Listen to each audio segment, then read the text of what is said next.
ذرا سوچئے، شاہی محل، بے حساب دولت اور تخت کے لیے خاندانی جھگڑے کسی فلمی کہانی کی طرح لگتا ہے نا؟ لیکن آج ہم پاکستان کی تاریخ کے ایک ایسے قانون کی بات کر رہے ہیں جس نے ان تمام مسئلوں کو عدالت سے نکال کر سیدھا حکومت کے ہاتھ میں دے دیا تھا۔ جی ہاں، یہ ہے 1961 کا الحاق شدہ ریاست جائیداد آرڈر۔ اب تصور کریں، ایک طرف محل اور کروڑوں کی دولت پر خاندان آپس میں لڑ رہا ہے اور دوسری طرف انہیں کہا جاتا ہے کہ آپ عدالت جا ہی نہیں سکتے۔ اس قانون کی سب سے عجیب، سب سے حیران کن بات شاید یہی تھی۔ ایک ایسا نظام بنایا گیا جہاں انصاف کا سب سے اہم دروازہ یعنی عدالت کچھ خاص لوگوں کے لیے بند تھا۔ تو سوال یہ پیدا ہوتا ہے کہ اگر یہ جھگڑے عدالت میں نہیں جا سکتے تھے تو پھر جاتے کہاں تھے؟ آخر ان کا فیصلہ کون کرتا تھا؟ آئیے دیکھتے ہیں کہ یہ نظام عدالت کے دائرہ اختیار سے باہر کیسے کام کرتا تھا۔ اور یہ ہے وہ لائن جس نے سارا کھیل بدل دیا۔ آرٹیکل 7 اس میں صاف صاف لکھا ہے، کسی بھی عدالت کو ایسے کسی بھی سوال پر سماعت کا اختیار نہیں ہوگا اور کوئی بھی عدالت وفاقی حکومت کے کسی حکم پر سوال نہیں اٹھائے گی۔ بس ایک جملے نے ساری طاقت عدلیہ سے لے کر انتظامیہ یعنی فیڈرل گورنمنٹ کو دے دی۔ عدالتوں کے ہاتھ بالکل باندھ دیے گئے۔ لیکن آخر ایسے قانون کی ضرورت ہی کیوں پیش آئی؟ اسے سمجھنے کے لیے ہمیں تھوڑا سا تاریخ میں پیچھے جانا پڑے گا۔ اس وقت جب پاکستان نیا بنا تھا اور بہت سی آزاد ریاستیں پاکستان میں شامل ہو رہی تھیں، ان کے ساتھ تعلقات کی بنیادیں رکھی جا رہی تھیں۔ تو دیکھیے، 1947 میں ریاستوں نے پاکستان میں شامل ہونا شروع کیا۔ پھر 1958 میں ایک صدارتی اعلان ہوا جس نے ایسے آرڈرز کے لیے راہ ہموار کی، اور پھر 1961 میں جا کر یہ قانون نافذ ہوا۔ اس ٹائم لائن سے ایک بات بہت واضح ہے، ریاستوں کے الحاق اور اس قانون کے درمیان ایک دہائی سے زیادہ کا وقفہ تھا۔ اس کا مطلب صاف ہے کہ الحاق کے باوجود یہ وراثت اور جائیداد کے جھگڑے ختم نہیں ہو رہے تھے، اور حکومت کو انہیں حل کرنے کے لیے ایک نیا اور شاید زیادہ سخت طریقہ چاہیے تھا۔ اس قانون میں کچھ الفاظ بار بار استعمال ہوئے ہیں تو انہیں سمجھنا ضروری ہے۔ آرٹیکل 2 اس کی وضاحت کرتا ہے۔ پہلا لفظ ہے الحاق شدہ ریاست۔ سیدھی سی بات ہے، یہ وہ ریاست تھی جو 14 اگست 1947 کے بعد پاکستان کا حصہ بنی۔ دوسرا لفظ ہے حکمران۔ اس سے مراد اس ریاست کا بادشاہ تھا یا پھر وہ شخص جسے سرکاری طور پر اس کا جانشین مانا گیا ہو۔ تو ان پیچیدہ شاہی جھگڑوں کا جو سالوں سے چل رہے تھے، حل کیا نکالا گیا؟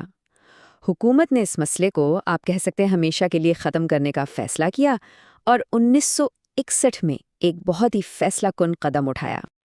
اب اس فرق کو سمجھیے۔ عام نظام میں کیا ہوتا ہے، وارث وراثت پر جھگڑتے ہیں، کیس عدالت میں جاتا ہے اور جج فیصلہ سناتا ہے، ٹھیک؟ لیکن 1961 کے اس آرڈر نے ایک بالکل الگ سسٹم بنایا۔ یہاں وارث حکمران کی جائیداد پر جھگڑتے تھے، کیس سیدھا حکومت کے پاس جاتا تھا اور فیصلہ بھی وفاقی حکومت ہی کرتی تھی، عدالت کا کوئی کردار نہیں۔ اور اس بے پناہ اختیار کی بنیاد کیا تھی؟ یہ قانونی متن آرٹیکل 3 بالکل واضح۔ اس میں لکھا ہے، اس سوال کا فیصلہ وفاقی حکومت کے ایک حکم کے ذریعے کیا جائے گا۔ کوئی اگر مگر نہیں، کوئی اپیل کی گنجائش نہیں، فیصلہ صرف اور صرف وفاقی حکومت کا۔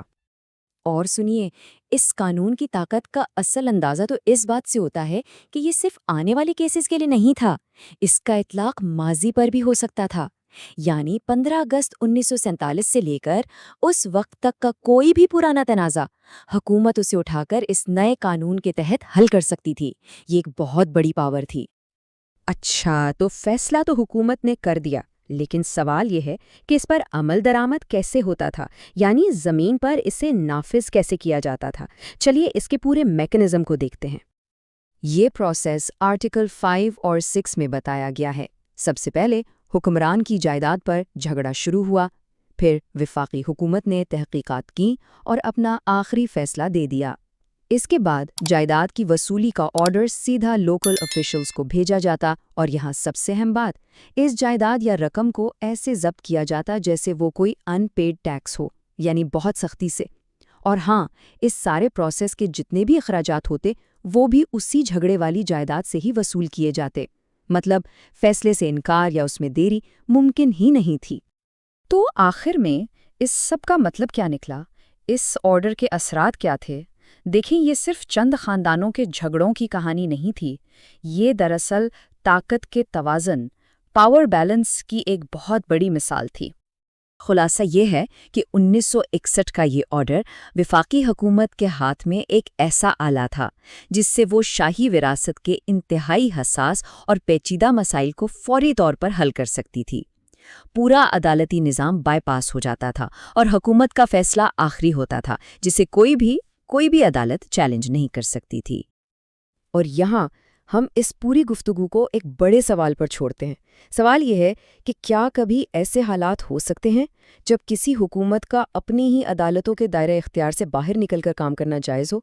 انصاف، اہلیت اور ریاستی طاقت، ان کے درمیان وہ لکیر کہاں کھینچنی چاہیے؟ یہ ایک ایسا سوال ہے جو صرف 1961 میں نہیں بلکہ آج بھی اتنا ہی اہم ہے۔